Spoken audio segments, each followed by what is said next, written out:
आणखी एका breaking news आहे। राज्यातील 13 सहकारी साखर कारखान्यांना कर्ज हमी दिली जाणार आहे।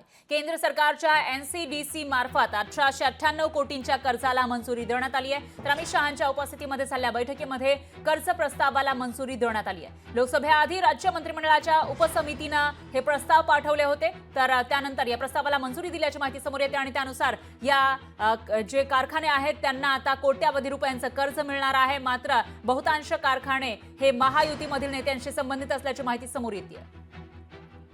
सत्ताधाऱ्यांच्या साखर कारखान्यावर मेहरबान आहे केंद्र सरकारचं। 13 साखर कारखान्यांना महाराष्ट्रातल्या एनसीडीसी मार्फत 1898 कोटी रुपयांचं कर्ज देण्यात। याला लूट म्हणतात, याला लूट म्हणतात। तुम्ही आमच्याकडे या, आम्ही तुम्हाला पैसे देऊ। याला करप्शन म्हणतात, याला भ्रष्टाचार म्हणतात, याला लाच म्हणतात।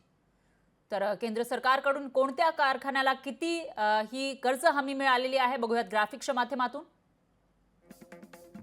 याच्यामध्ये राजगड सहकारी साखर कारखान्याला 80 कोटी रुपये, विठ्ठल साई साखर कारखान्याला 100 कोटी रुपये, तात्यासाहेब कोरे वारणा नगर कारखान्याला 350 कोटी, कोपरगाव सहकारी साखर कारखान्याला 125 कोटींची कर्ज हमी दिली जाणार आहे।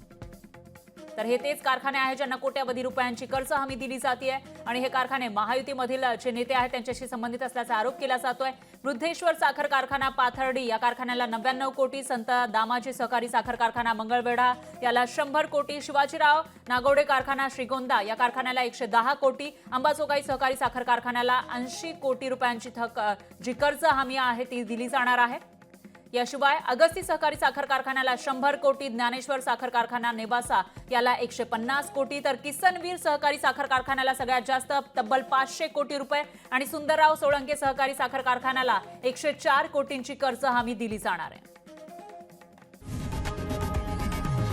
लोकशाही मराठी ऐका, पहा, जागरूक रहा।